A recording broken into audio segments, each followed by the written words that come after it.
All right, I'm making this one with Don Johnson's Heartbeat in the background, and I realized that Don Johnson made a solo album pretty much around the same time that Philip Michael Thomas made a solo album. Different styles of music, and I just happen to prefer Don Johnson's. I'm sorry. There's just something about it I like. I want to talk about your student loans. First of all, let me tell you, I only got 4 minutes to do this, so I gotta try to make this quick. It's not a student loan. It's capital outlay for the federal budget. If you received a federal student loan, it is not a conventional loan. It is a capital outlay for the federal budget. Did you hear me? If you go to your commencement speech and some really, really rich guy says, you know what, I'm gonna buy all that student loan debt and I'm gonna pay for your student loans, don't let him do it. Especially if you got federal student loans. Do not let him do it. Because that means that whatever could potentially be your contributions in that capital outlay process then end up being put under his domain. And he's going to have a lot more influence on your future than you probably want him to. Don't let him do it. A. B. If you're somebody that's under the age of 30 and has accrued a student loan or student loan debt in the last couple of years, and they're trying to tell you that you're responsible for all this accumulated student loan debt, they're lying to you. The government has been completely irresponsible when it comes to finances.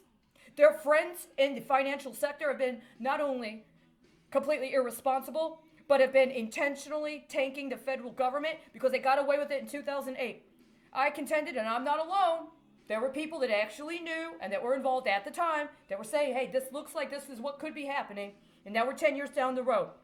They used the federal government to launder their toxic assets, i.e., they used the people of the United States of America to launder their toxic assets. And they used the Affordable Care Act as a way to get us into a systematology where they could set up derivative agreements in the form of patient records as well as patient billing records.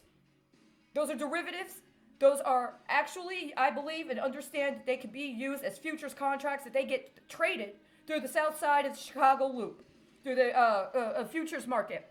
And it's also part of the cryptocurrency economy that has been outrolled as part of the human test subject experimentation that we have been subjected to.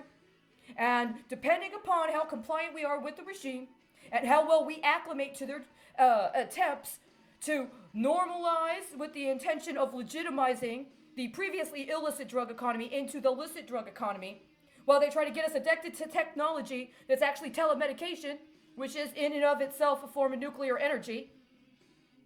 Depending upon how we comply with the regime, then we either experience it as something pleasurable or something not, right? And so your debt and your capital outlay could be just programming you to be an automaton in order to pay off the debts that have already been accrued and the liabilities that are attempted for leveraging by their rich banker and their rich lawyer friends. They're not as rich as they say they are. You probably are, but if you don't keep track of it, what are you going to do about it, right? And that's what they're hoping for. So if you have these more recent student loans, understand there's an entire generation, there's a whole generation before you, going back to the 1993 Omnibus Reconciliation Act, that have also been dealing with this on a certain level. And I'll be talking about that more a little bit coming up.